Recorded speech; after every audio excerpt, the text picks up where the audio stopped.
Lightning crackled across the pre-dawn sky as Mason Reed pushed open the cafe door, the warning rumble of thunder chasing him inside. The room smelled of warm croissants and freshly ground espresso. Patrons huddled over tablets and laptops, oblivious to the storm outside. Mason scuffed through the wet tile toward the counter, balancing the morning's first coffee and a half-wrapped blueberry muffin for his daughter. He tapped his card, collected the steaming cup, then froze mid-step. A sharp female voice, steady, then breaking, cut through the hum. "I'm sorry, ma'am. Your card has been declined." The barista's polite calm barely masked the sudden tension.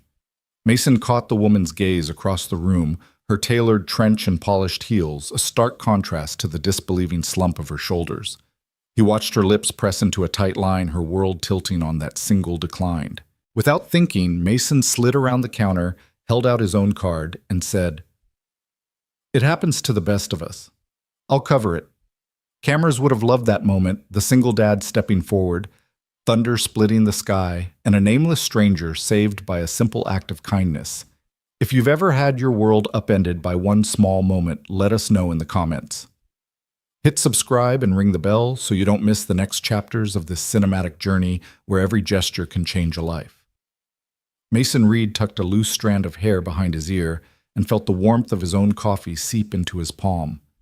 He'd learned early that nothing in life was guaranteed, not a steady paycheck, not even a working credit card. As a single father, he'd grown accustomed to tight budgets and tight schedules.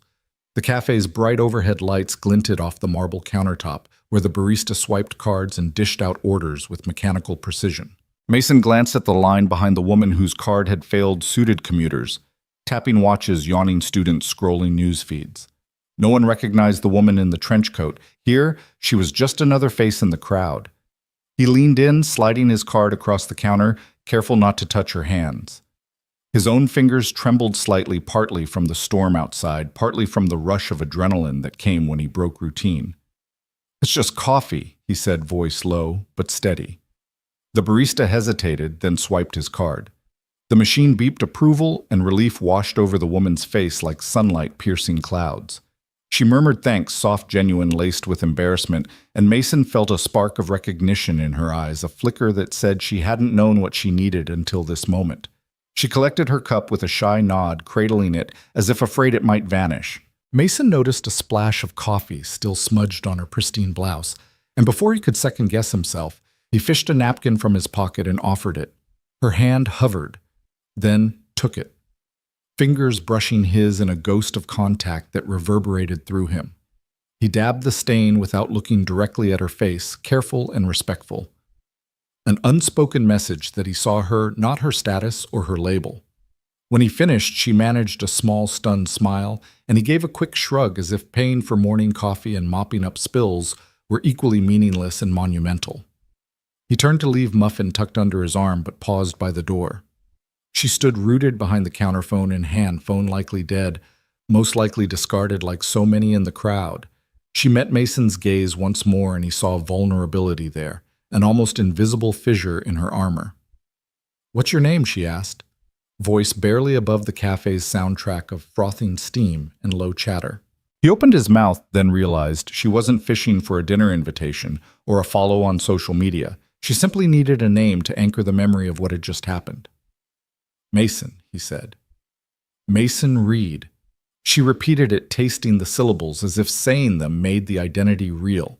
Then, as quickly as the storm had driven them together, Mason slipped out into the rain-slick morning, leaving her with a cup of coffee and a receipt that had his name printed in black ink. The door slammed shut behind him, and the cafe buzz resumed as though he'd never stepped in. But for Mason, the world felt a little sharper, more alive. He had done something small, something quiet, yet he felt the ripples carrying him forward. Outside, the rain had eased to a steady drizzle. Mason ducked under the cafe awning, opening his phone to check messages. Nothing urgent, just the usual stream of reminders to pay bills and schedule school pickups. He tapped on his banking app, confirming the charge, then locked the phone. The sky had lightened along the horizon, a promise that storms eventually pass, leaving freshness behind. He took a deep breath, lifted his coffee, and drank. The warmth settled in his chest, bringing clarity. Today, he would pick up his daughter from her after-school choir, maybe stop by the grocer for milk. Life's contours were simple: get by, show up, love fiercely. Yet in that cafe, in that brief exchange, he'd done something that mattered beyond his routine. He'd given dignity to someone who might have thought she'd lost it. Mason held the cup a moment longer, then headed to his car. He tucked the muffin into his jacket pocket, thinking of how small gestures can reshape a day, can widen a person's heartbeat, just enough to notice beauty in the ordinary. The cafe's neon sign flickered behind him, then steadied into a calm glow. Mason walked on wet pavement leaves, glistening like emeralds in the streetlight. In his mind, he replayed one thought: kindness needs no audience. It only needs a heart brave enough to act. As the city's pulse resumed around him, honking horns, distant sirens, the pulse of morning traffic. Mason Reed carried on, unaware that the woman at the cafe was already plotting her own detour from the path she'd known. But he felt something shift inside him, a gentle nudge toward noticing others in their moments of need. And in that shift, he sensed that life was far more expansive than any routine full of unexpected chapters just waiting to be written. Brooke Sinclair stood, frozen coffee cup clutched loosely in one hand as the line behind her inched forward. For a heartbeat, she expected anyone to recognize her, the elegant silhouette of the CEO of Sinclair Holdings, the woman whose boardroom decisions shaped entire markets. Instead, the commuters eyed her like she was just another customer. A man in a subway uniform tapped his watch and cleared his throat. A young mother nudged her son to scoot along the bench. No whispered name, no deferential nod, just polite indifference. Her tailored trench coat felt suddenly heavy, the fabric pressing awkwardly against her shoulders. The barista handed her the coffee with a practiced smile, never so much as pausing to offer congratulations for her latest merger or to ask after the philanthropic initiative her foundation had just launched. Brooke blinked, her perfectly outlined world splintering around her. She had built her life on precision, flawless shoes, meticulous hair, an unbroken record of accomplishments. Yet here in the corner of an unremarkable cafe, none of it mattered. She was simply a woman with a cup of coffee, anonymous among a sea of faces. She lifted the lid and inhaled the dark roast's rich aroma, trying to steady herself. Each breath felt foreign, like learning to walk again. People shifted behind her, waiting for the next order. A businessman pressed his forehead against his hand, muttering about missing his train. Brooke fought the urge to apologize again, to explain who she was, but the words stuck in her throat. Instead, she made herself step forward. As she moved toward an empty high-top table, she caught her reflection in the glass door, her own image half shadowed, half lit by the cafe lights. The woman staring back at her looked uncertain, unmoored. Brooke straightened, smoothing the lapels of her coat. She reminded herself that power could be invisible too. No one had to see her to know she was influential. But the sting of this quiet erasure, it cut deeper than any public snub she'd endured. She settled at the table, setting her coffee on a napkin. The warmth seeped through the ceramic, grounding her. Outside rain began to streak the windows, mirroring the haze that clouded her mind. She watched droplets race each other to the sill, as if reminding her that even the fastest finish lines could be washed away. Brooke tapped the screened surface of her phone. No service. She had left her wallet in her office, confident she wouldn't need it, and her backup card was buried in her purse at home. Now she realized how tightly she'd wired her life for control and how swiftly it unraveled when one small thing went wrong. She stared at the blank screen, the sky-dark plum of its inactivity. Control, she thought, is a fragile thing. A barista hurried past, wiping down tables, and Brooke called after her. "Miss." The girl turned tray in hand. "Everything okay?" Brooke managed a small smile. "Yes, thank you." The girl shot a sympathetic look but didn't linger. Brooke's shoulders sagged and she closed her eyes for a moment, letting the low hum of espresso machines wash over her. Somewhere in her mind, she cataloged the moment: the smell of coffee, the soft jazz filter playing overhead, the muted clatter of cups. Each detail, precious fragment she could replay later when she was back in her fortress of glass and steel, commanding board meetings and giving keynote speeches. But the truth was, this humbling moment felt more vivid than any staged summit or press conference. Her toast to anonymity was broken by a soft, "Excuse me." Brooke opened her eyes to see Mason Reed approaching, the single dad who had paid for her coffee. He tucked a lock of damp hair behind his ear, and in that instant she felt an echo of humanity she hadn't known she was missing. He offered her a small, earnest smile and said, "Just wanted to make sure your morning got back on track." She realized then that the morning was no longer about projections or presentations. It was about something far simpler, connection. "Thank you," she said again, her voice steadier now. He nodded and gave a quick wave, then turned and melted back into the crowd. Brooke watched him go, a sense of longing stirring in her chest. She had always measured her worth by outcomes, by the weight of her name. But here was someone who valued kindness over credentials, compassion over convenience, and that felt revolutionary. Rain pattered harder against the windows. Brooke stood lifting her coffee cup and took a long sip. The bitterness was a welcome jolt, sharp enough to wake her to possibility. No one here knew who she was, but maybe that was a gift. Without the halo of her reputation, she could simply be herself, imperfect, exposed, alive. She gathered her things and stepped out into the drizzle. The world beyond the cafe seemed both familiar and new. She walked to the elevator bay, pressing the button for the penthouse floor. As the doors closed mirror-like, she caught a glimpse of her reflection. This time she saw more than the CEO. She saw a woman who had been shaken awake. On the penthouse level, the soft click of her heels echoed through the marble foyer.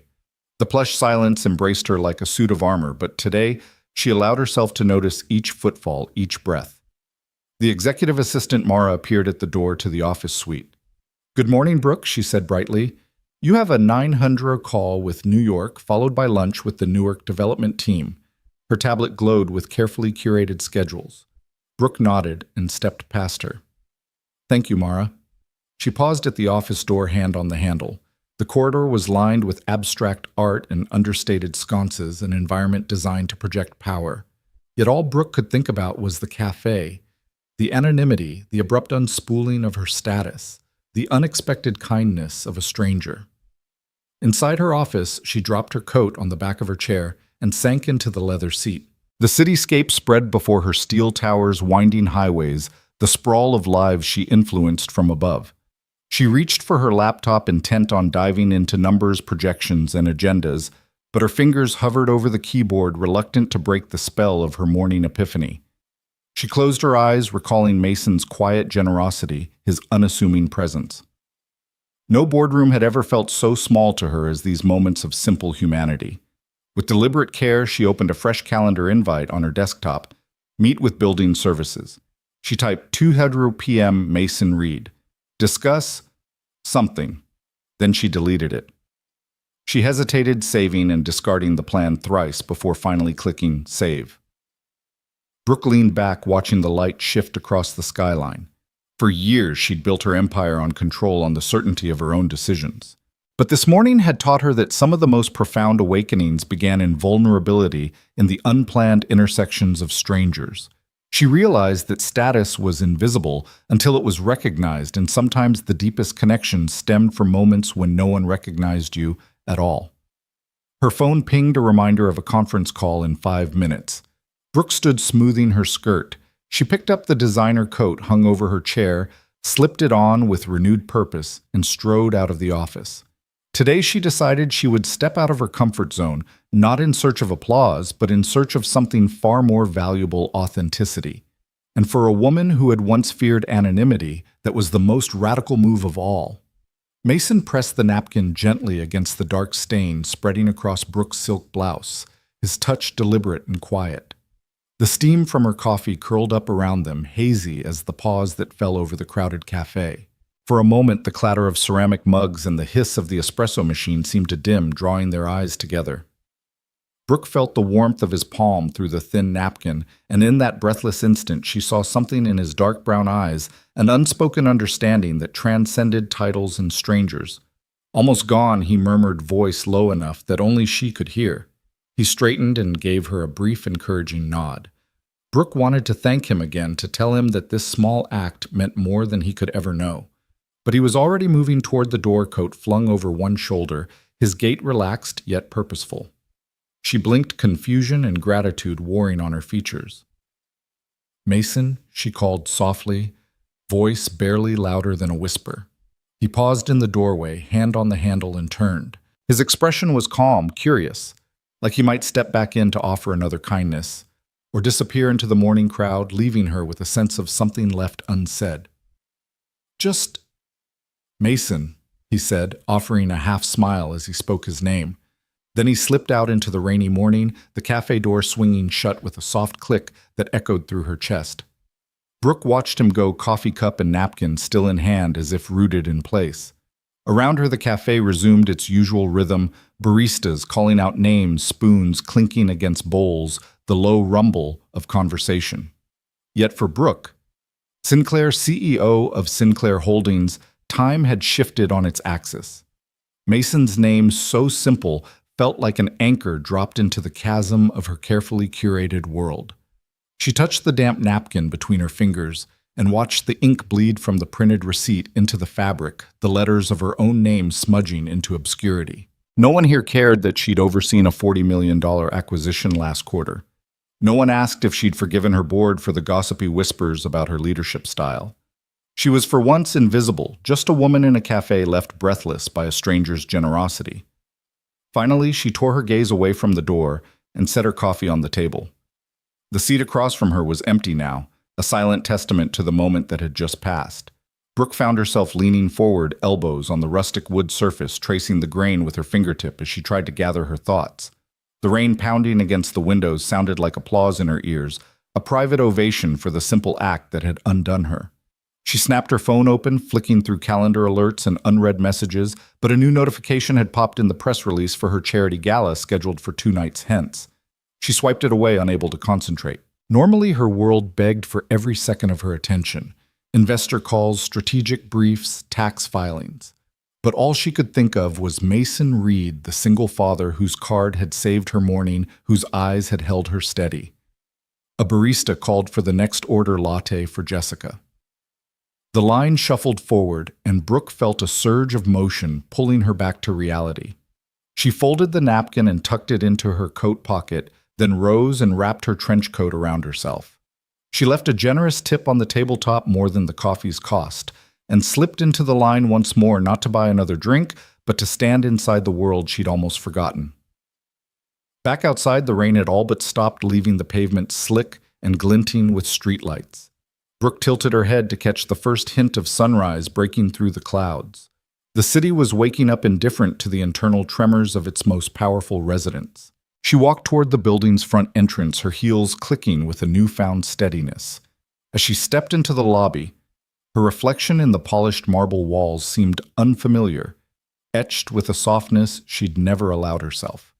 Security glanced at her badge, nodded, and let her pass. No fanfare, no recognition. It was as if the moment in the cafe had scrubbed her slate-clean CEO or not. She was simply Brooke.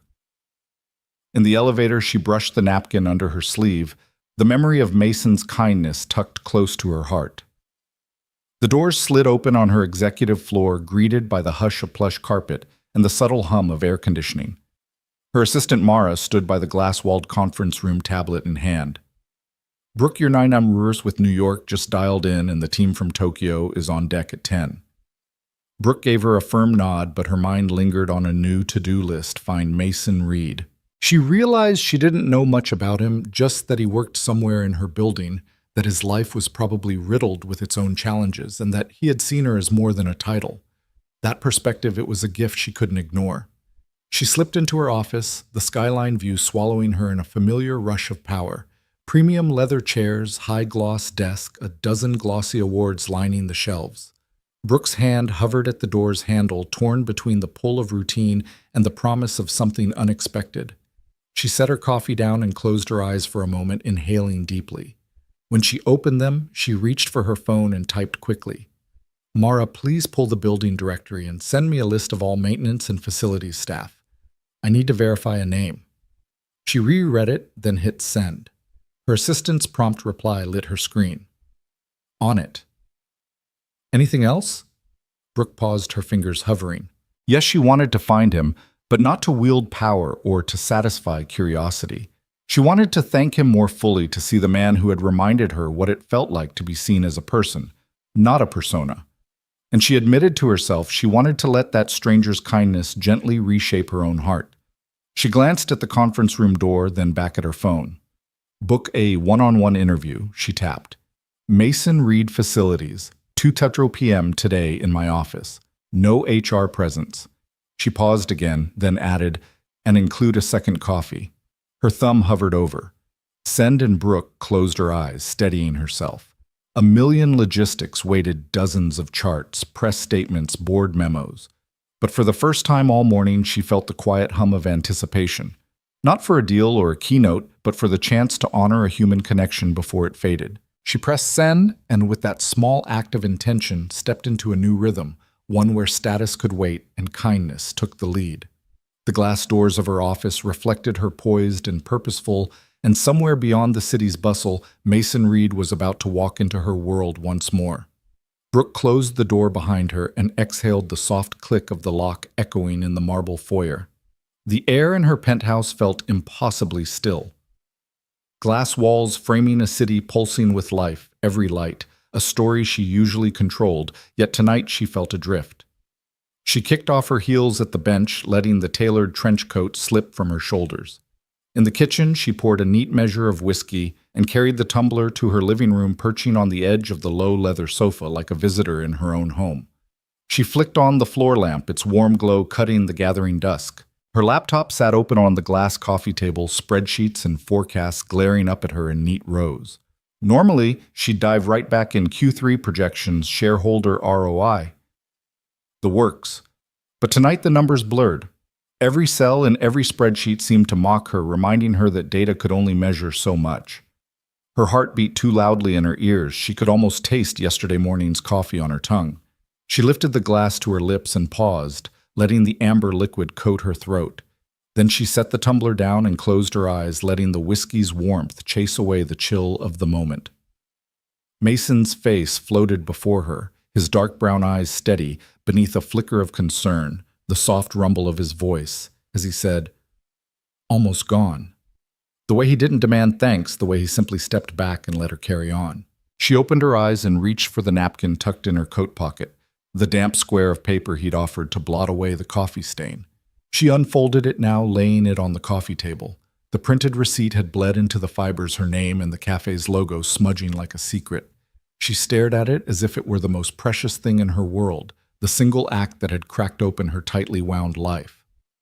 "Why can't I stop thinking about this?" she whispered to the empty room. Her phone buzzed on the table, an urgent message from Mara, reminding her of the noon strategy call. She stared at the screen thumbnails of her leadership team, waiting for her direction.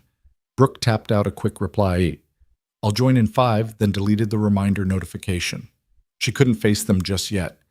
Instead, she reached for her journal on the side table and flipped to a blank page. She wrote, "Haunted by kindness." Underneath, she drafted a note to herself.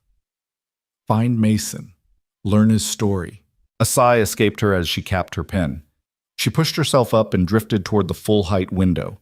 The city glittered like an unwritten promise, towers reaching for the sky as taxis streaked below. She pressed her palms to the cool glass, feeling the hum of millions of lives moving in patterns she used to dictate. But Mason Reed had shown her that a single ripple, a simple offer to pay for someone's coffee, could shift all the currents. Her phone buzzed again, an alert that her next investor report was due this afternoon. Brooke rubbed her temples and let her head tip back against the glass. Heat rose in her cheeks.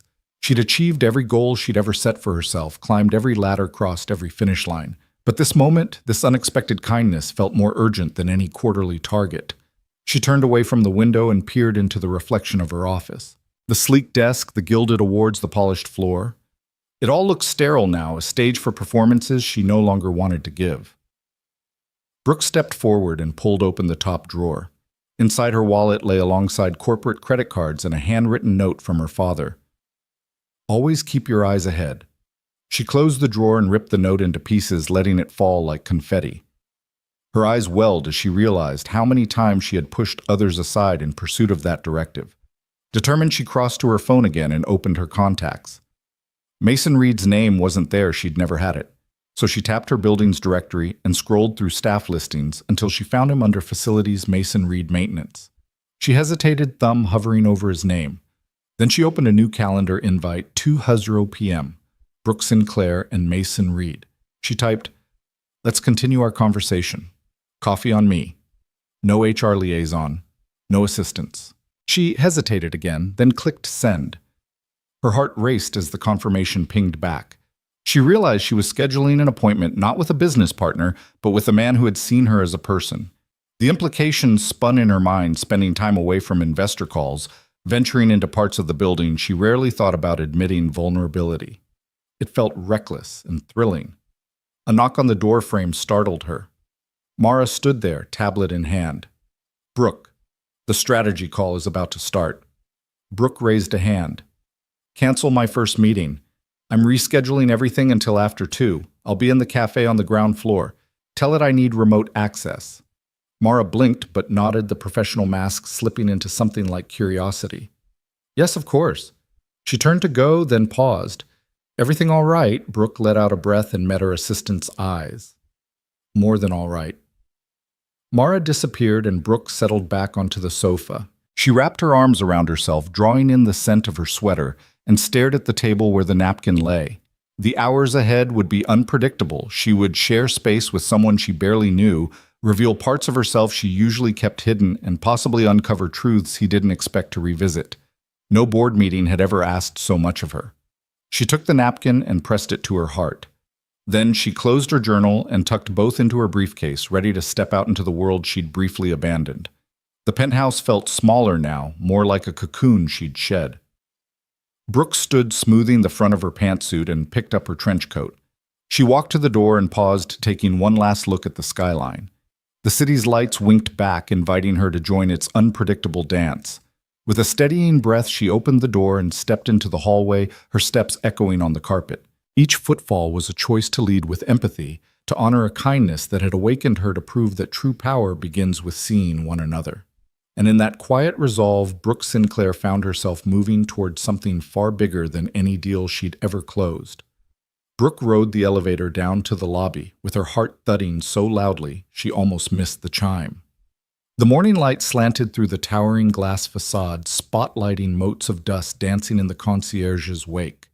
She stepped out into the hushed grandeur of the lobby marble floors, so polished they mirrored the ornate ceiling potted palms, lined like sentries, and the muted whoosh of the revolving doors pulling in the city's kinetic energy.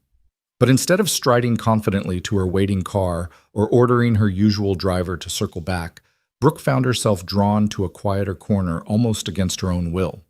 She paused by a sleek column of honed stone peering around its edge. There, beyond the gleaming brass front desk, she saw him. Mason Reed, her unwitting hero. He wore a faded navy polo shirt, no company logo, and jeans that had seen a dozen work weeks too many. His black sneakers bore scuffs that told stories of early shifts and long nights. Beside him, a janitor's cart stood laden not with accolades, but with cleaning supplies, bleach and dingy plastic tubs, spray bottles, half-empty rags of gray and white. Brooke blinked against the brightness of the lobby lights as if the stark contrast between his world and hers might vanish if she looked away. But there he was, crouched before the glass-paneled doors. He sprayed a handful of disinfectant onto a cloth and wiped the stainless steel handles with the care one would give a fragile heirloom. At one point he paused to untangle the cart's stray wires, his movements patient, precise, the silent rhythm of a man who took pride in work most people refused to notice. She pressed herself tighter into the column's cool surface, adrenaline stirring in her veins. Brooke realized that in all the years she'd walked these floors, her heels clicking a staccato of authority, she'd never once considered the people who sustained the building's gleaming facade. Executives whizzed past him, unread memos in hand. Secretaries rushed to catch him holding doors. Security guards nodded a perfunctory greeting. Everyone took his labor for granted. Brooke, until yesterday's coffee, had been no different. He rose then, bending to place the cloth back in the cart's caddy. He straightened, surveyed his handiwork, and for a moment met Brooke's hidden gaze. Their eyes locked hers wide with something she couldn't name, his steady, with soft recognition, not of her face, but of shared humanity. A flicker of surprise passed through him, as if he'd sensed a presence he wasn't expecting. Brooke ducked her head quickly, heart-thundering grateful he hadn't called out her name. Mason wheeled the cart toward the elevator bank, pausing to offer the door to an elderly woman stepping through the glass doors. He greeted her with a gentle, "Good morning, ma'am," his voice low but warm. The woman smiled, clasped her purse a little tighter, and shuffled past. Brooke watched the exchange, the simple courtesy that had cost him nothing, but given someone the morning's first genuine smile. She straightened at last, smoothing the front of her pantsuit. For a heartbeat, she considered calling out to him to disrupt the smooth currents of his day. But she held back. Instead, she allowed herself a quiet moment to witness the scene, Mason's back steady as he turned down the corridor toward the supply closets, his cart's wheels whispering over the marble floor. He was anonymous again, the cloak of servitude settling over him the instant he passed beyond her view. Brooke stepped from behind the column and drifted toward the front desk. Not to summon assistance or flaunt her arrival, but simply to be present in the space she usually occupied only on her own terms. She caught the concierge's eye and offered a small nod of acknowledgement. No fanfare, just a recognition that she belonged here too, not as an overlord of commerce, but as a participant in the building's living pulse. Her phone buzzed an incoming notification that her 2:00 p.m. meeting with Mason Reed had been confirmed. She pressed it off, feeling the weight of her next steps settle into something solid. For the first time since the coffee shop, she didn't feel compelled to maintain perfect composure or to don the armor of confidence. Instead, she felt curious, an open question mark for the first time in years. Brooke crossed the lobby to the cafe doors. She paused at the threshold, the memory of Mason's kindness churning like fresh rain on her tongue. She stepped inside, inhaled the familiar scent of espresso and baked bread, and stopped short when she saw the same barista sliding a fresh cup across the counter. The cafe pulsed with the same morning rhythms, commuters catching up on news, students tapping out essays on tablets, business people scanning stock tickers on phones. But for Brooke, the scene carried a new texture, one woven from gratitude, vulnerability, and anticipation. She ordered a black coffee, no sugar, no frills, then moved to a high-top table by the window.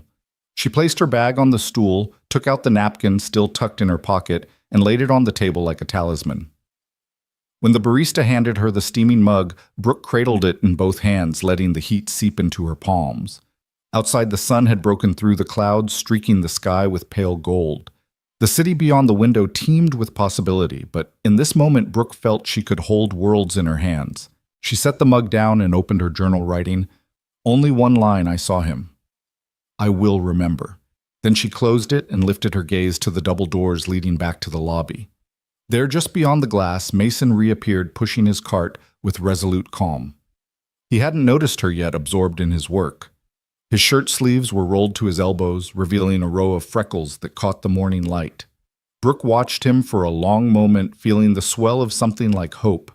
A man brushed past the doors, startling Mason's cart. The janitor righted the wayward wheel with an apologetic mutter, then continued on. Brooke rested her chin in her hand and sipped her coffee, tasting the bitterness and warmth together. The echo of Mason's gentle apology and meticulous care lingered on her lips. She closed her eyes briefly, remembering the ache of vulnerability when her card had failed the relief of his intervention, and now the rawness of seeing him in his true element. She had always believed that power lived in boardrooms and media headlines. But here behind the curtain of privilege, she saw power born of simple acts tending to the unnoticed, offering help without fanfare, standing firm in compassion. Brooke opened her eyes and straightened. She recognized that every skyscraper she'd built rested on foundations unseen: the custodial staff, the maintenance crews, the people who kept the lights on and the air flowing. And at the center of that foundation stood Mason Reed, quiet, unassuming, indispensable. She drained the last of her coffee and stood depositing the cup in the used mug bin. As she stepped back into the lobby, the clack of her heels sounded different, less like a declaration of authority, more like a beat in a larger rhythm she was just beginning to learn. She made her way toward the concierge desk where Mara's tablet lay atop a sleek stand. Her assistant's eyes met hers, curious but unasked questions tucked behind professional courtesy. Brooke gave Mara a single nod, indicating she was on her way to the cafe's back entrance. Mara tapped the screen, making a note. Brooke turned and walked back through the glass doors, for a second time the memory of Mason's steadfast presence guiding her steps.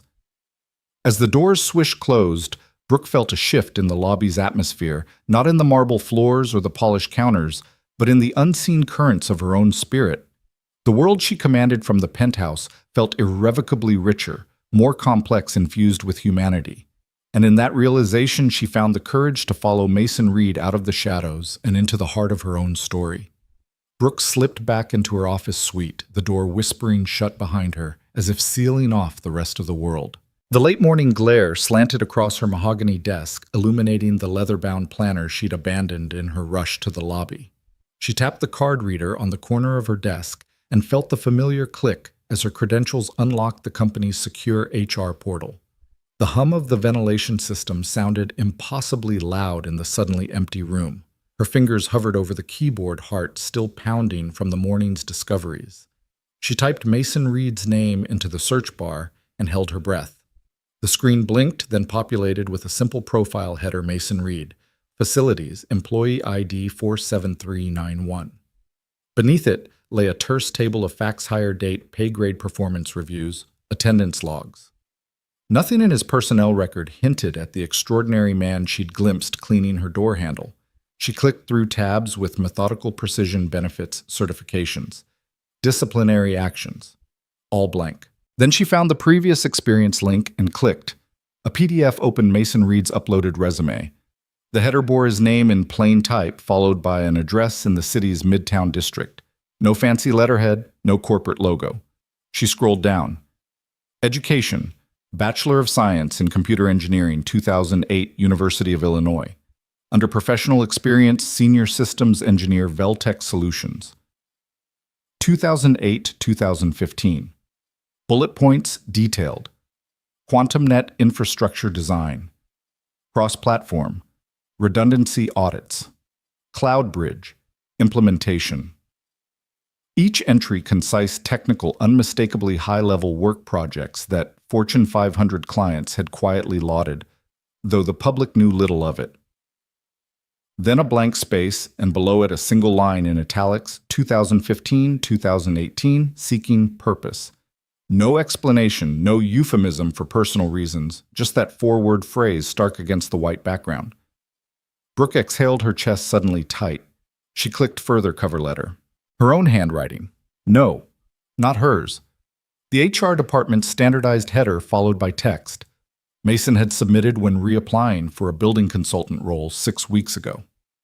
She read after 5 years in systems engineering. I stepped away to address family matters and rediscover why I love building solutions. I'm not seeking pity or handouts, only the opportunity to contribute purposefully again. Thank you for your consideration. Her breath caught at the humility of those words. In the boardroom, purpose was a hollow buzzword. Here it was a lifeline.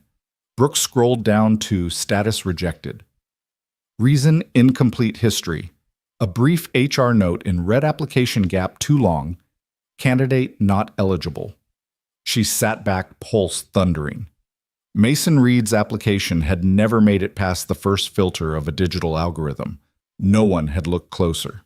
Fragments of his story, the projects that powered global networks, the unexplained gap, had been dismissed out of hand.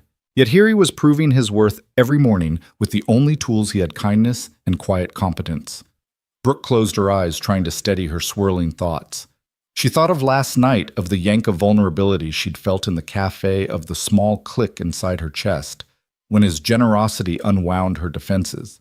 She thought of the lobby, of the way he treated every surface as precious, of the way he greeted an elderly resident as if she were the most important person in the building. And now she held the proof: a man of uncommon talent buried beneath corporate indifference. Her fingers danced across the keyboard, opening the Contact HR form. She paused at the comments field, then deleted everything. This wasn't a matter for human resources. It was something she needed to handle herself. Instead, she opened her calendar and created a new event: Mason Reed Office Consultation. She set the time for 2:00 p.m., far enough away to give herself time to prepare, but soon enough to seize the urgency of the moment. In the description, she typed one-on-one meeting, no panel, no assistance. Coffee provided. She clicked save and watched the confirmation pop up. Brooke sat forward, resting her chin on her hand. The late afternoon sun cast long shadows across the desk, painting the spreadsheet tabs in gold. She realized she'd never paused in her career to excavate someone else's record so thoroughly, yet here she had, because Mason had gifted her something priceless: a glimpse of humanity. She rose and moved to the floor-to-ceiling window, staring down at the city's veins of traffic. For years she had sought purpose in profits and strategy. Now she understood purpose as a resonance between people, the engineer who built invisible frameworks and the CEO who orchestrated visible ones. Their intersection was an unexpected spark, a collision of worlds most people never saw. Brooke turned and strode to the credenza, pouring herself another measure of whiskey. She set the tumbler on the desk, then opened a desk drawer and retrieved a leather portfolio, her meeting notes for the afternoon's investor briefing. She flipped through it, but the bullet points and talking points blurred. She closed the portfolio and laid it aside. She would prepare for that briefing tomorrow. Today, she had other priorities. Her phone buzzed again, a reminder about the investor call in 2 hours. She tapped snooze, then opened the internal messaging app. She typed to her executive assistant. Mara, please cancel my investor prep session today. I need to focus on an internal consultation. She hesitated, then added, details to follow. She hit send, her pulse steady. Now resolve tempered by the gravity of what lay ahead. Brooke took one last look at Mason's resume on her screen, the word seeking purpose resonating like a silent drumbeat. She closed the document and stood smoothing her suit jacket. She felt the tug of adrenaline, excitement, uncertainty, and a profound sense of responsibility. When the elevator doors opened, she stepped into the lobby with a different swagger, not the assured authority of a corporate titan, but the purposeful stride of someone determined to right a quiet wrong. She passed the column where she'd first seen him, staff moving like shadows around her. She glanced at the supply closet door where he'd slipped away. She breathed in the lobby's quiet hum, letting it settle in her bones. At precisely 1:58 p.m., she exhaled, lifted her chin, and walked toward the front desk. The concierge offered her a courteous nod, nothing more. Brooke smiled in return, feeling something lift inside her chest. She would meet him here in the place where they both belonged. He would arrive with his cart, with his uniform, with the dignity neither of them could afford to take for granted. And in that meeting, she vowed she would see him not as a maintenance worker or as a resume on a rejected list, but as the man whose kindness had opened the next chapter of her life. At 2:00 p.m., sharp, Brooke stood by the glass doors, the folder in her hand, both heavy and light. She felt the hum of the city below her penthouse, but for once she was utterly grounded, ready to build something together that no spreadsheet could measure. The knock on the glass door was soft but firm, and Brooke Sinclair looked up from her desk to see Mason Reed standing in the doorway. He shifted his weight from one foot to the other, the faded navy polo and scuffed sneakers almost incongruous in her sleek glass-walled office. Behind him lay the hum of the lobby, 50 floors below, but here it was quiet, just the muted echo of his footsteps entering the room. Mr. Emos, Reed, Brooke said, rising from her leather chair and extending her hand. Thank you for coming. He offered her a careful nod, relinquishing the janitor's cart handle to his free hand. His other hand reached out and their palms met a simple handshake, but for Brooke it felt like a crossing of worlds. He slipped into the guest chair without waiting for an invitation, settling into the low swivel seat with the ease of someone long accustomed to unassuming spaces. Brooke moved to the small refreshment bar at the side, pouring 2 cups of chamomile tea. Steam rose in delicate spirals. She handed one to Mason, noting the surprise in his dark eyes. I thought you might like something warm, she said. He cradled the ceramic mug fingers, brushing the lip. Thank you, he murmured, lifting it in a small salute. She returned to her desk, leaning forward with elbows on the polished surface. I asked you here because I owe you an apology, and because I want to hear your story in your own words. Her voice was steady, unadorned. Mason's gaze flicked to the rows of awards behind her head, then back to her. I didn't expect to be here, he admitted. I thought once HR rejected my application, that was the end of it. Brooke nodded. Their process is automated resumes evaluated by algorithms. A gap, no explanation. The software flags it. My fault is not looking beyond that flag. She paused, studying him. You should never have been discarded without a chance to explain. He looked down at his tea, lifting it to his lips in a slow sip. I appreciate you saying that. He set the cup on the coffee table between them. Then, as if steeling himself, he met her eyes. You asked for my story. I can start with why I left engineering. Please, Brooke encouraged, leaning forward again. Mason inhaled, shoulders straightening. Back in 2015, I was a senior systems engineer at Veltec Solutions. We were building cloud redundancy for global networks. I loved it. Late nights, tight deadlines, solving problems. Then my wife and son were in a car accident. They didn't make it. His voice cracked the movement so slight she almost missed it. He took another sip of tea, closing his eyes. I couldn't stay at my desk. Every time I walked into the office, I saw them in every corridor. I quit. I needed to step away from everything I knew. Brooke felt a lump in her throat, a sharp reminder that grief wasn't a buzzword. She sat back, uncrossing her legs, giving him space. Mason continued, voice steadying as he spoke through the past. For 3 years, I did anything I could find. I cleaned houses, helped friends' businesses, took night shifts in security. Eventually, I applied here just to fill a day with something familiar, routine. A purpose, however small. They slotted me into facilities. I take care of this building like it's someone's home, because it is right. People come here to work to chase their dreams. I make sure they can walk through these doors without thinking about the grime under their shoes. He managed a small, rueful smile. It's honest work. Brooke let the silence stretch, feeling the weight of his journey settle between them. She watched the way his hands clasped the mug, the slight tremor in his fingers, the resilience etched into his posture. Here was someone who had lost everything, yet found a way to keep giving, to keep caring. "I'm so sorry for your loss," she said softly. "I can't imagine how hard it's been." Mason set his tea down carefully. "Thank you," he said simply. But it wasn't just the grief. It was losing faith in myself. When I came back, I thought no one would value what I had to offer, so I stopped asking. Brooke stood and moved to the side of his chair, placing a hand on his shoulder. "You deserve better than hubris and algorithms. I've spent my life building empires and convincing myself that control was the point. But this your story, it's the point." He looked up at her, eyes wide with something like relief but also guarded hope. "Why are you doing this?" he asked. She met his gaze unflinching. "Because I believe in seeing people. Not for their titles or their gaps, but for their humanity. I want to fix this not with HR forms, but with honesty. You'll get the chance to apply for a role that fits your skills and honors your experience. But first, I wanted to know you." Mason swallowed a slow nod.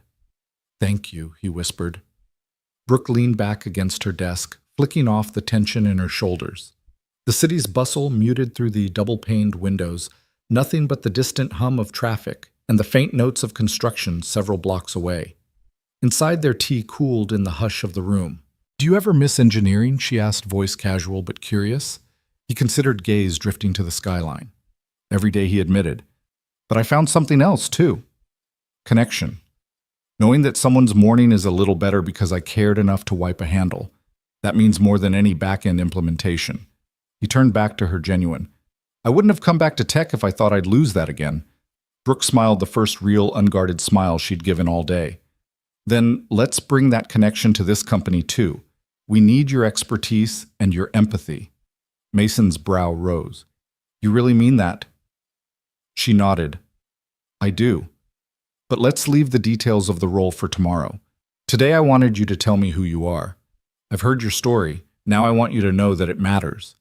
He exhaled, leaning back in the chair as if testing the chair's support. "It matters," he repeated, a quiet affirmation more to himself than to her. They sat together in the golden light spilling through the glass walls, CEO and janitor, engineer and empath. Two people who had bridged a chasm of assumptions with a single act of kindness and an honest conversation. When the clock on her desk chimed 3 times, signaling the hour, Brooke rose first. "Thank you, Mason," she said, reaching out to shake his hand again. This time their grip was firmer, grounded in mutual respect. "I'll see you soon." He rose as well, fingers brushing hers in a silent promise. "I look forward to it," he said. As Mason gathered his cart and slipped out the door, Brooke watched his retreating figure, the curve of his shoulders steady beneath the weight of his own story. In that quiet exhale between meetings, she felt her own story expand, a narrative no algorithm could capture, woven from the threads of vulnerability, recognition, and the simple power of listening. And in the stillness of her office, she realized that leadership wasn't just about giving direction, it was about making space for others to be seen. Brooke waited until the elevator doors closed behind Mason before turning back to the expanse of her glass-walled office. The afternoon sun slanted in through the floor-to-ceiling windows, painting long rectangles of light across the plush carpet. On her desk lay the untouched offer letter she'd drafted, a blueprint for the lead systems consultant role she believed could bridge the gap between technology and humanity. Brooke pressed the polished wood edge with a thoughtful sigh, then rose and crossed to the credenza where 2 fresh cups of chamomile tea stood ready. She poured the steaming liquid into the mugs and carried one to the chair across from her, setting it down with a soft thunk. The gentle hiss of the ventilation system mingled with the distant hum of the city. When Mason returned, each footstep echoing softly on the marble floor, she offered him the cup. "Here," she said, voice steady. "Something warm before we get into business." Mason settled back into the chair, fingers curling around the mug's warmth. He met her gaze, a question in his dark brown eyes. "Thank you," he said, then paused. "I didn't expect to be offered anything beyond custodial." Brooke let out a small laugh, shaking her head. "That world is more valuable than people realize. But the truth is, I've never met anyone with your integrity and humility in a position like that." She stepped around her desk and returned, sliding the offer letter toward him. "I want you to lead our new digital infrastructure consulting team. You'll work directly with our CTO, overseeing cross-platform integration and user experience improvements. You'll mentor engineers, design processes that anticipate failures, and ensure our systems serve real people, not just metrics." He leaned forward, absorbing her words. The afternoon light glinted off the silver pen she'd placed beside the folder. Mason's gaze flicked from the folded letter to her face. "You want me for that?" His voice was quiet, incredulous. "I do," she said without hesitation. "Salary commensurate with your expertise. Full support from IT and facilities, everything you need to rebuild systems and guide teams." He picked up the letter and unfolded it, scanning the formal header, the bullet points of responsibilities, the compensation package. His jaw tensed slightly at the figures, more than he'd ever earned as an engineer and far above his janitor's wage. But his eyes rested on the final line. "Your integrity and lived experience are the greatest assets you bring." Mason closed the folder and cleared his throat. "I'm honored," he said softly, meeting her gaze again. "More than anything, I want to help people use technology without feeling hollow or afraid of making mistakes." Brooke smiled, stepping forward to stand beside the desk. "Exactly. And that's why you belong here." She paused, searching his expression. "Are there questions?" He nodded, rubbing his thumb over the mug's rim. "Just one," he said. "Why me? Why step outside HR channels to make this happen?" Brooke folded her arms across her chest, leaning back against the desk. "Because when someone shows you who they are in a moment of kindness, you pay attention. You don't let that slip away under layers of bureaucracy. You build something around it." Mason absorbed her answer, a thoughtful crease between his brows. He set the mug down, its rim catching the light in a glint. Then he reached into his pocket, producing a crumpled napkin, one of the originals she'd handed him after their first coffee. He tapped it against the desk so she could see the blurred ink. "One condition," he said, his voice steady, tinged with mischief. Brooke raised an eyebrow in surprise as he continued, "I accept the position on the condition that I pay for our next coffee." The words hung in the air, warm and unexpected. Brooke blinked to the afternoon sun, warming her cheeks. "Your coffee?" she asked, tone playful. Mason nodded. "It's symbolic. You covered the cost yesterday, now I'd like to cover it today. Equal ground." He offered a small grin, fingers tightening around the napkin. Brooke laughed softly, the sound bright and genuine. She crossed to him and held out her hand. "It's a deal, Mason Reed. I'll meet you at ground level in the cafe next week. Coffee's on you." He stood, shaking her hand firmly. The connection between them felt electric and natural all at once. "Looking forward to it," he said. Brooke stepped back and gathered the folder from his hand. She tucked it under her arm, not in haste, but with purpose. "I'll have the IT team send you a secure laptop. We'll start planning your roadmap on Monday morning." Mason nodded, slipping the folder into his own bag. He drained the last of his tea set, the mug on Brooke's desk, and turned toward the door. As he stepped out, he paused and offered one final thought. "Thank you, Brooke, for seeing me." Brooke watched him go, the gentle cadence of his footsteps receding down the marble corridor. She closed her eyes and let out a breath she hadn't realized she'd been holding. When she opened them again, something fundamental felt different, a spark of hope lighting the corners of her carefully ordered life. She crossed back to the window and looked out at the city skyline, the glass towers bathed in late afternoon gold. Below, the streets pulsed with possibilities. Brooke Sinclair had offered a man a chance to rebuild not just systems, but trust and purpose.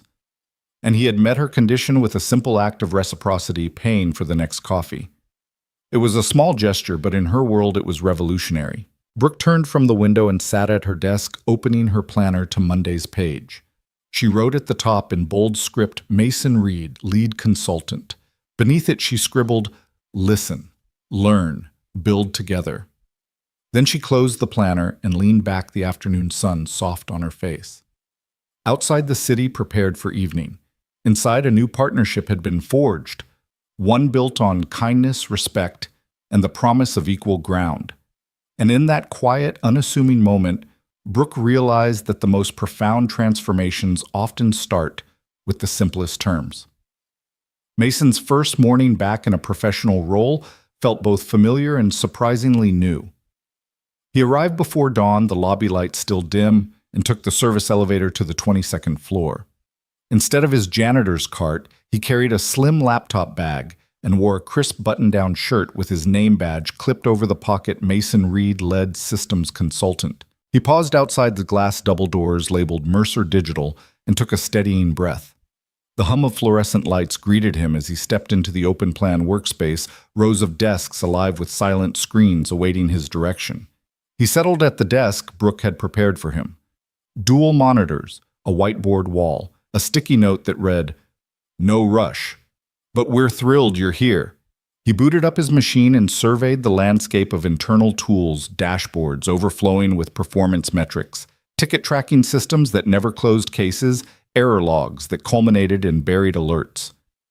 He let the steady rhythm of fan noise wash over him, and then he began to sift through the layers of complexity, not with a sense of conquest, but with curiosity. Mason's approach was patient. He spent the first days on the floor, not in the executive suite, observing the help desk team as they fielded frantic calls, shadowing the customer success group as they stitched together workarounds for frustrated clients, sitting quietly with developers whose shoulders rounded beneath the weight of unrelenting deadlines. He asked questions in hushed tones. What stops you from doing your best work? Or where have you seen frustration break someone's flow? He listened more than he spoke, his gaze steady and unhurried. In every exchange, he seemed to acknowledge the person before him, not the role they occupied, and that simple recognition began to uncoil the tightly wound stress that had settled over the floor. By midweek, Mason convened a small meeting with key stakeholders, the head of IT, 2 senior developers, a UX designer, and Brooke herself. They gathered around his whiteboard wall, sipping coffee he'd insisted on bringing himself. He sketched a rough flowchart of the current ticket resolution process, a maze of automated escalations and siloed handoffs that often left end users stranded. Then he traced a new path, one that prioritized human touchpoints. Added quick, "How can I help check-ins?" and built in immediate feedback loops. He spoke softly, explaining that a system could process 1,000 tickets an hour, but if a single person felt unheard, the technology had failed. The room sat in an attentive hush, unpacking each line as if it contained an unexpected promise.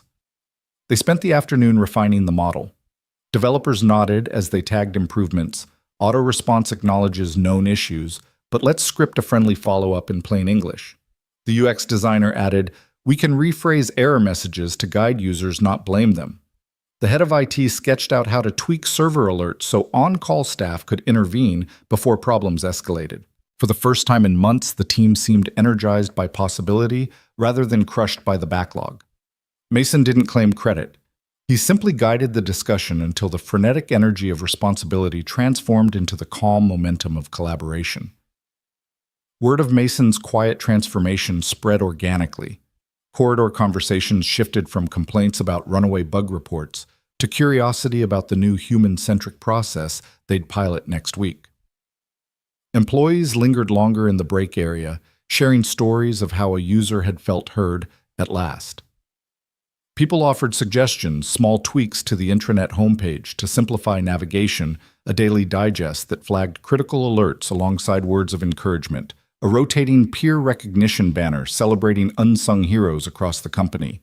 Mason took notes in a leather-bound journal capturing every idea without judgment, as if each one were a bead in a tapestry he was weaving. Brooke watched these changes with a quiet pride that surprised her. She found herself lingering near his desk offering pastries or simply pausing to ask how his weekend had been. Mason greeted her as a colleague, not as a janitor-made consultant, but as someone whose insights held weight. When she mentioned her own frustrations with the investor portal's clunky design, he pulled up the screen on her laptop and proposed a series of incremental improvements. Clearer labeling, intuitive filters, a progress bar that didn't vanish after submission. She'd flick through his mock-ups and feel the familiar twinge of excitement that only genuine progress could bring. Later that week, Brooke and Mason walked together through the bullpen. She noticed how developers glanced up from their screens when he passed, some offering a nod or a brief smile, the unspoken acknowledgement of shared purpose. A junior engineer even paused to ask his advice on a configuration issue, something none of them would have dared just days before. Brooke realized that the change in atmosphere was profound.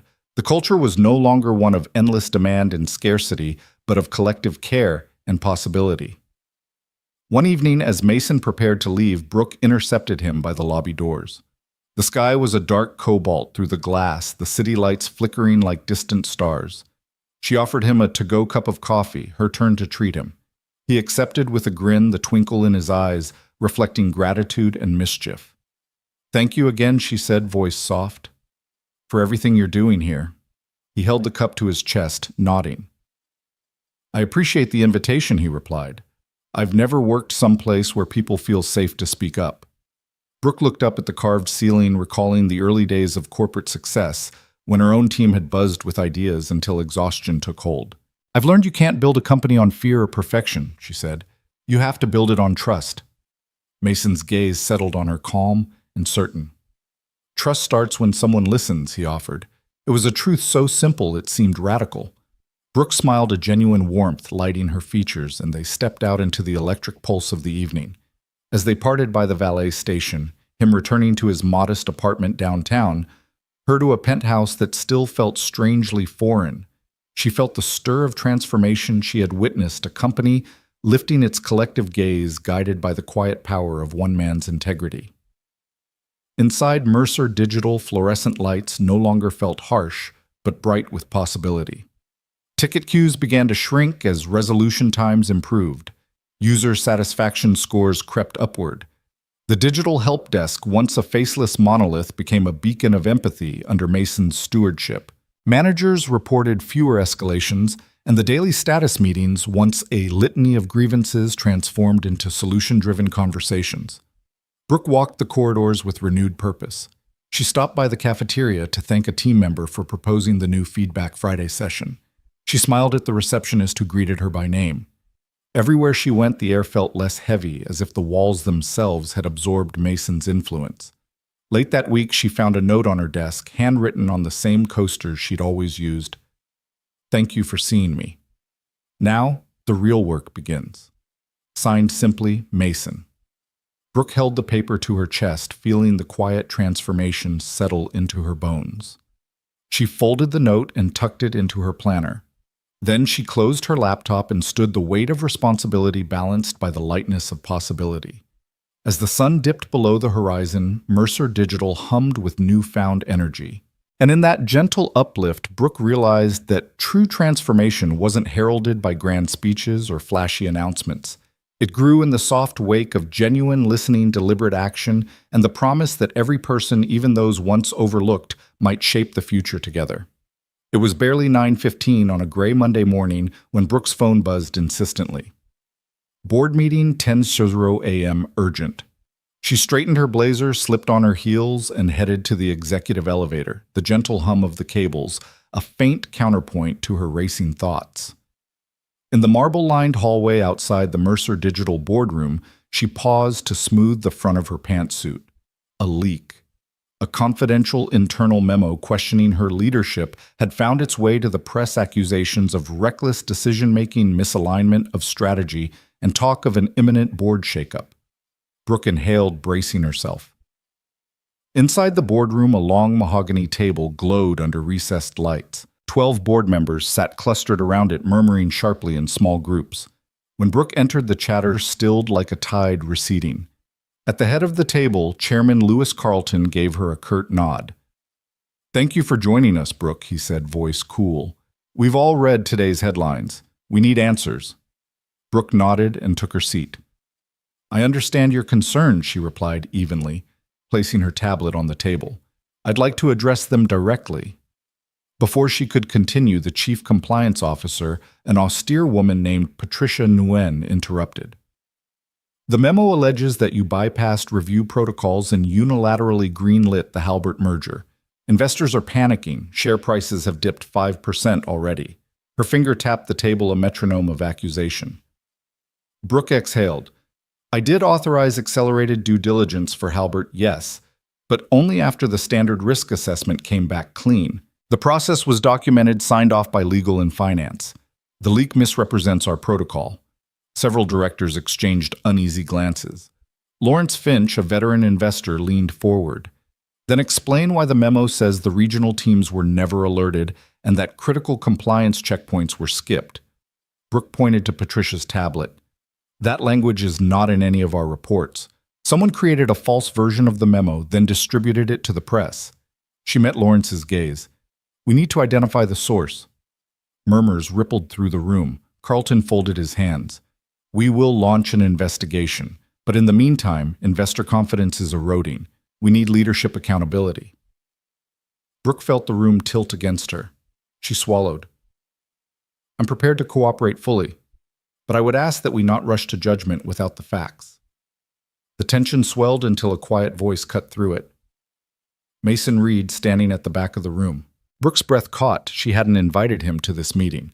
He was here on a separate consultant invitation this morning. The board members stiffened as Mason stepped forward, hands tucked in his pockets, eyes level.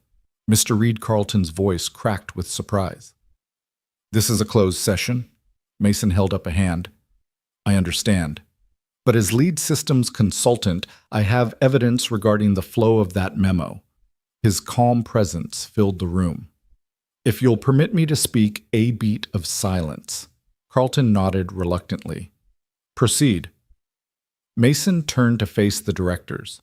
"I've audited our communication logs this morning. The version of the memo that leaked originated from the Southeast Regional Office, specifically from an email account flagged twice for failing compliance reviews.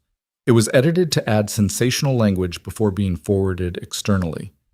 He walked to the whiteboard and sketched a simple flow HQ, Southeast Region, edited version, press. The actual HQ document never contained those claims. The metadata confirms this file was tampered with at 3:12 a.m. by a regional coordinator, not by any executive office. A collective intake of breath filled the room. Brooke felt her pulse steady as Mason laid out the facts, his voice measured like water smoothing stone. Patricia Nguyen frowned at her tablet. "Are you certain?" Mason nodded. "I cross-checked with IT. Here are the logs." He passed printed copies around server timestamps, file hashes, IP addresses. The board members pored over them, brows furrowing, eyes widening. After a moment, Lawrence Finch spoke. "So this memo was forged at the regional level to undermine HQ." Mason turned back to Brooke. "It appears someone wanted to destabilize confidence in your leadership by manufacturing a crisis." Brooke rose, seizing the momentum. "Ladies and gentlemen, our real issue today isn't my decision-making. It's a security breach and an act of sabotage against this company. I recommend we revoke access for the Southeast office pending a full audit, and we press charges if the evidence leads to malicious intent." Carlton leaned back, voice softer now. "Brooke, I apologize for the rush to judgment. Thank you, Mason, for uncovering this." He addressed the board. "Let's vote on Brooke's recommendations: immediate suspension of the suspect account, an internal investigation, and legal referral." Hands rose around the table, unanimous. A low murmur of relief passed through the room as the tally was announced. Carlton cleared his throat. "Ms. Sinclair, we stand corrected. We appreciate your transparency and Mason's thorough investigation." Brooke offered a genuine half-smile. She met Mason's eyes across the table, gratitude shining there. "Thank you," she mouthed. The chairman nodded to Mason. "Mr. Reed, if you'll stay on to assist with the technical aftermath, we'd be grateful." Mason inclined his head. "Happy to help." Then as the meeting dissolved into procedural chatter, he turned to Brooke. "You did what you had to do," he said quietly. "And you did it with integrity." Brooke exhaled, the boardroom's tension melting. "I couldn't have done it without you," she admitted. They gathered their things as the boardroom emptied. Outside, the city roared back to life, unaware of the crisis that had nearly derailed Mercer Digital. Brooke and Mason emerged into the hallway together, the soft glow of recessed lights guiding them. She slipped her arm through his, a gesture of camaraderie rather than ceremony. In that silent corridor, Brooke realized that leadership wasn't just about making the right call. It was about standing firm when others faltered and having allies who would speak the truth on your behalf. And as they walked side by side toward the elevators, she knew that trust once broken could be rebuilt by simple acts of defense and conviction. The sun rose soft and golden as Brooke, Mason, and Lily rounded the corner onto the cobblestone stretch of the farmer's market. Tents blazed with color heirloom tomatoes stacked like rubies. Baskets of eggs shaded white and speckled jars of honey catching the morning light like liquid gold. The air smelled of fresh-baked bread and ground coffee mingled with the earthy sweetness of just-picked berries. Lily skipped ahead, her pigtails bobbing as she trailed behind a string of ladybugs crawling over a display of wildflowers. "Daddy, look!" she squealed, kneeling beside a cluster of daisies. Mason crouched beside her, brushing a lock of hair from her forehead. "Those little guys are on a mission," he murmured, pointing as one ladybug took flight. Lily's laugh tinkled like wind chimes, and Brooke found herself smiling before she even set foot on the grass. They paused at a pancake cart, manned by a grandfatherly man in a flour-dusted apron. The sizzle of batter meeting griddle filled the air, punctuated by the hiss of steam from tiny spatulas. 3 blueberry flapjacks. 1 for Miss Lily, 1 for you, Mason, and 1 for me. Classic with extra syrup, Brooke ordered, leaning on the counter and relishing the first carefree moment she'd allowed herself in weeks. She tucked her trench coat over her arm and brushed a stray hair behind her ear, marveling at how light her heart felt. As the pancakes stacked high, Lily hopped onto a wooden stool, eyes wide with anticipation. The vendor slid Lily's pancakes onto a paper plate, blueberries bursting like midnight stars among the golden batter. He drizzled a ribbon of maple syrup over Brooke's stack, then passed a small dish of strawberry jam. On the house, he winked at Brooke, recognizing her from the boardroom a few weeks earlier.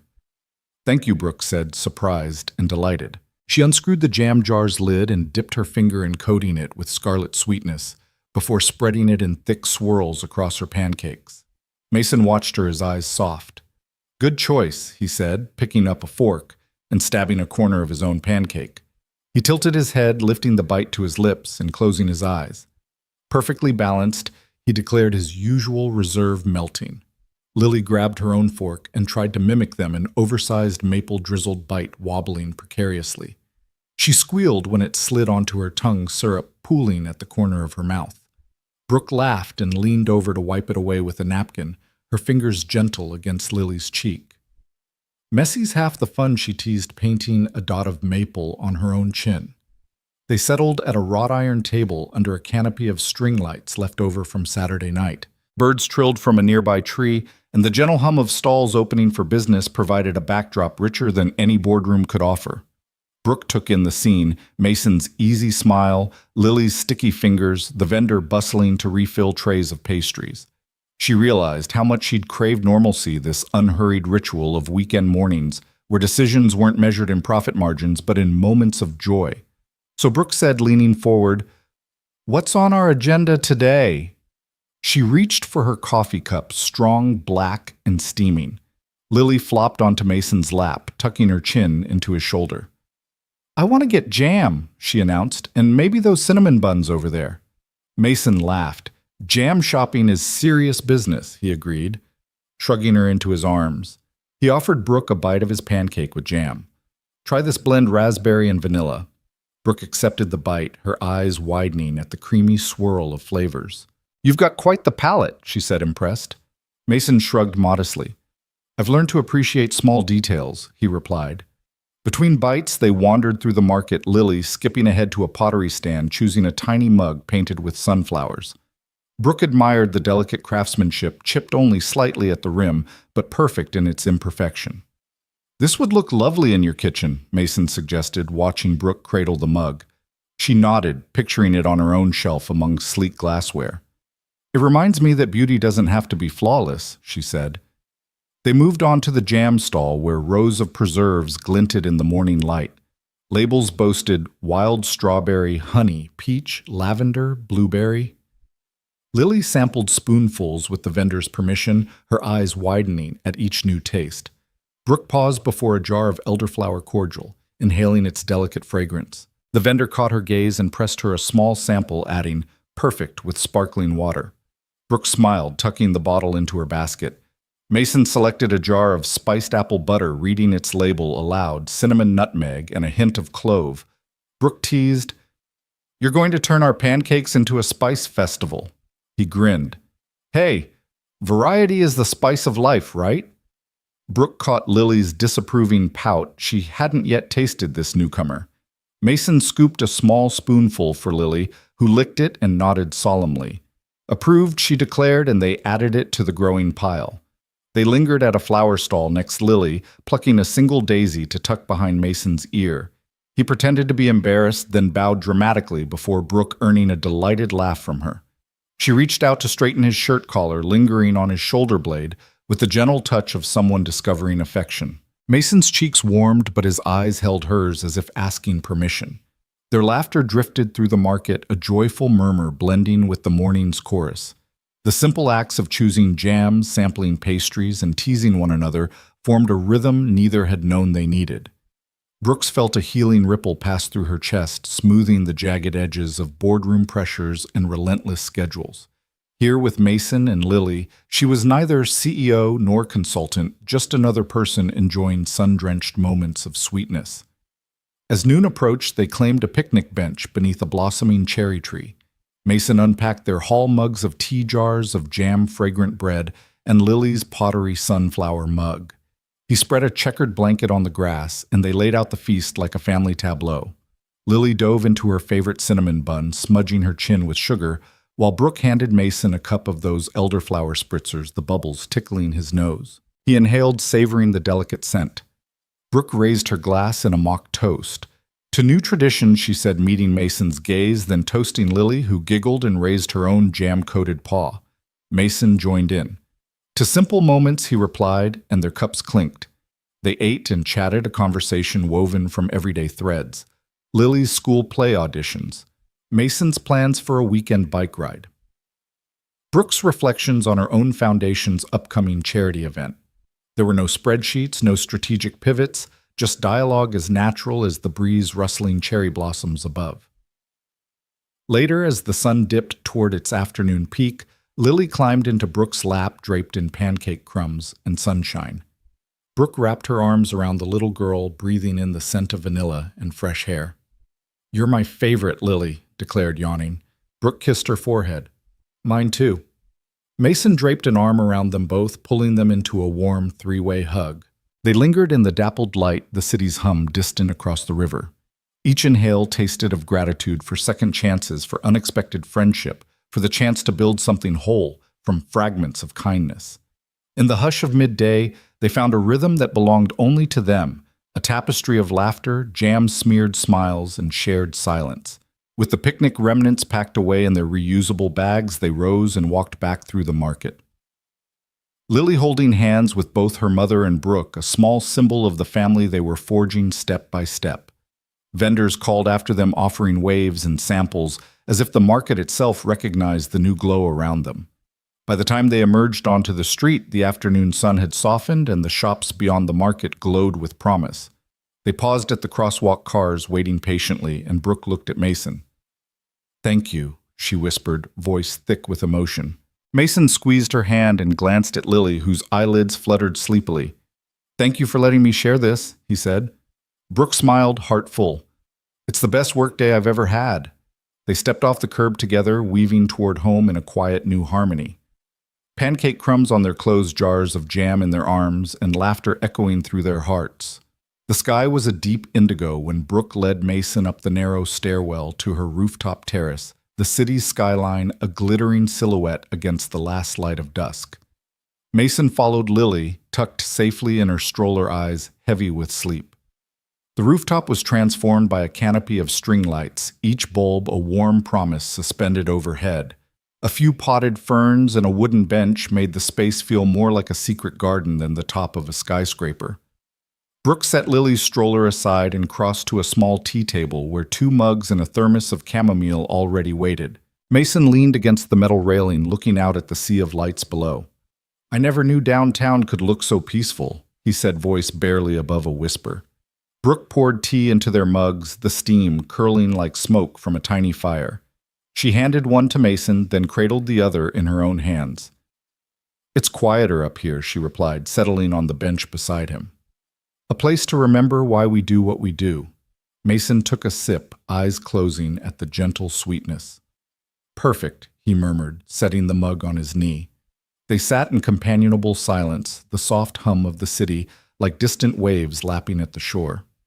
Lily's stroller sighed as she settled deeper into sleep, tiny feet twitching in dreams. Brooke reached for Mason's hand, their fingers weaving together naturally. He turned his palm up, giving hers a reassuring squeeze.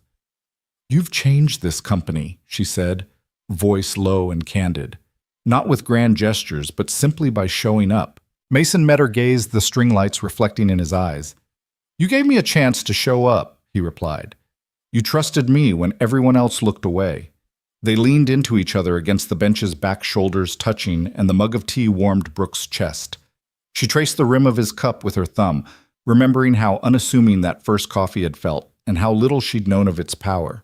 "I used to think leadership meant making the biggest decisions," she admitted. "Now I know it's about the quiet choices. The ones that say, 'I'm here, you matter.'" Lily stirred in her stroller, eyelids fluttering open. She reached out a chubby hand toward the lights overhead, as if trying to catch one of the glowing orbs. Brooke smiled and leaned forward to tuck a blanket around her daughter. "Hey, sleepyhead," she whispered. "We're almost done up here." Mason stood and joined them, brushing his hand against Lily's hair. "How's my favorite girl?" he asked, cupping her cheek. Lily's eyes focused on his face, and she gave a small, triumphant grin before drifting back to sleep. Mason lifted her gently and carried her to Brooke's lap, where she curled against her mother's side. Brooke watched Mason's careful movements, the way he cradled Lily, as if she were more precious than any boardroom document. Her heart swelled with gratitude for his kindness that morning in the cafe, for his steady presence through every upheaval, and now for this, his gentle care for their daughter. "Thank you," she said softly, resting her head against his shoulder. Mason dipped his mug in a silent salute. "Thank you for sharing this with me," he replied. He turned his head slightly, letting his cheek brush against hers. The lights overhead twinkled like distant stars, as if celebrating the tender moment. Brooke closed her eyes, breathing in the crisp night air. She didn't need to promise her heart with flowery words or grand commitments. This simple ritual tea under the skyline, hands intertwined. 2 hearts finding home in each other spoke more eloquently than any vow. "I'm staying," she whispered. "I'm here." Mason's lips curved in a smile she could feel more than see. He kissed the top of her head, then sipped his tea. "And I'm right here," he answered. They sat like that, 3 souls bound by unseen threads, in the hush between the city's pulse and the night's quiet breath. No flashing cameras, no boardroom drama, just the gentle rise and fall of Lily's breathing and the warmth of their joined hands. As the string lights hummed with soft electricity overhead, Brooke realized that this moment encapsulated everything she had learned, that true leadership wasn't about wielding power, but about offering presence. That love wasn't proven through declarations, but through quiet, unwavering companionship. The city lights flickered below each one, a reminder of lives unfolding in complexity and haste. Yet up here, time slowed, and in the gentle glow, Brooke and Mason found the unspoken strength that arises when 2 people choose to simply be there for each other. No ceremony required. No promises scripted. Just an honest commitment carried in the soft touch of interlaced fingers and the shared warmth of chamomile tea.